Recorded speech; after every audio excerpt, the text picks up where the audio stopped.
Hello दोस्तों, मैं बलराम आप सभी का हार्दिक स्वागत करता हूं बीपीएम स्टडी यूट्यूब चैनल पर। आज हम अंतर्राष्ट्रीय संख्या प्रणाली यानी इंटरनेशनल नंबर सिस्टम के बारे में सीखने वाले हैं।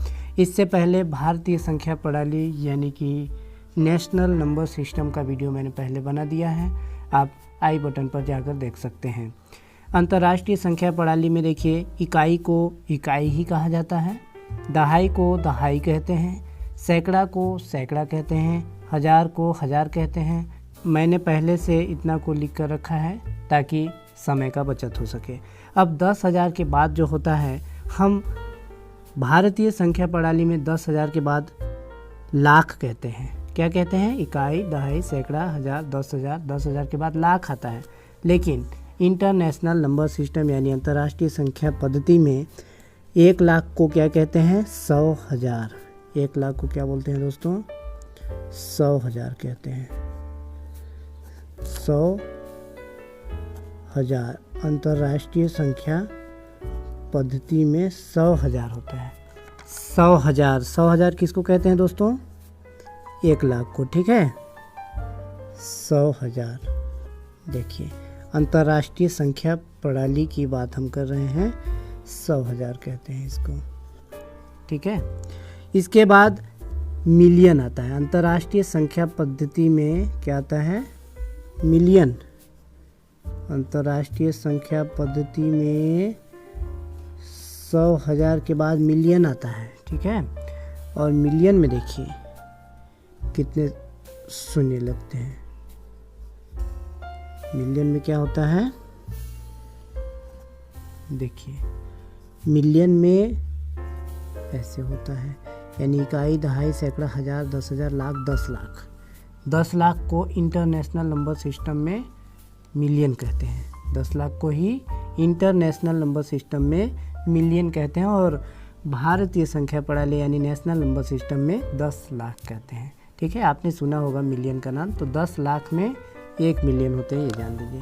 100,000 किसको कहते हैं? इकाई, दहाई, सैकड़ा, हज़ार, 10,000, लाख। 1 लाख को 100,000 कहते हैं इंटरनेशनल नंबर सिस्टम यानी अंतर्राष्ट्रीय संख्या पद्धति में। अब क्या होता है? मिलियन के बाद आता है 10 मिलियन। मिलियन के बाद क्या आता है? 10 मिलियन। मिलियन के बाद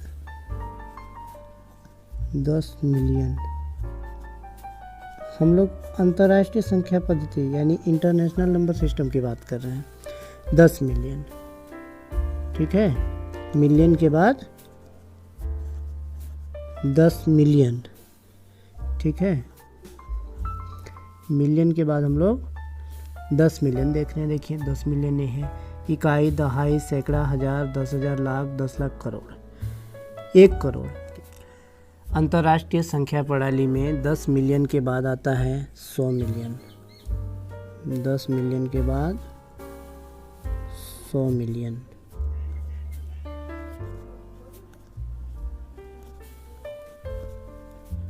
अंतर्राष्ट्रीय संख्या प्रणाली में 10 मिलियन के बाद 100 मिलियन आता है और 100 मिलियन में देखिए कितने शून्य होते हैं?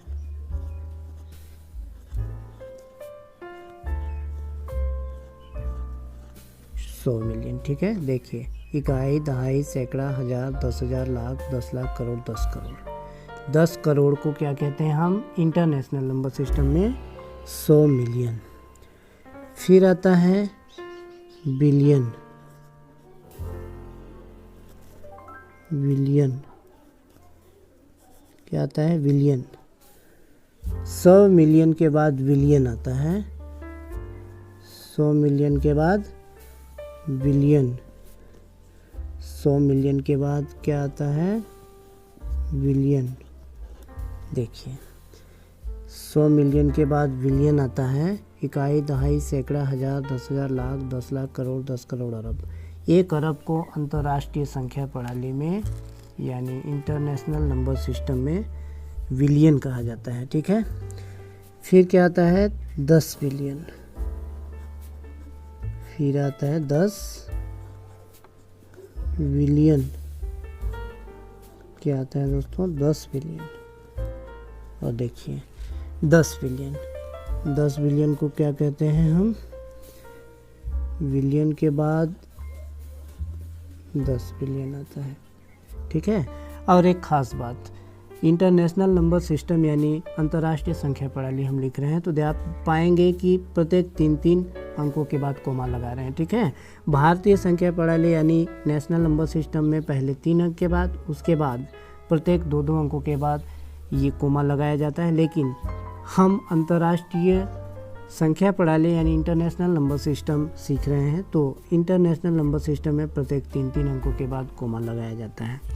10 बिलियन के बाद देखिए आगे बढ़ते हैं हम, तो क्या आएगा 100 बिलियन। 10 बिलियन के बाद 100 बिलियन।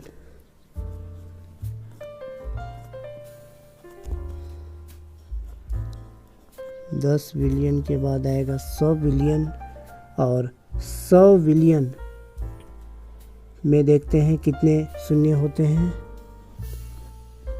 हम 100 बिलियन की बात कर रहे हैं, ठीक है।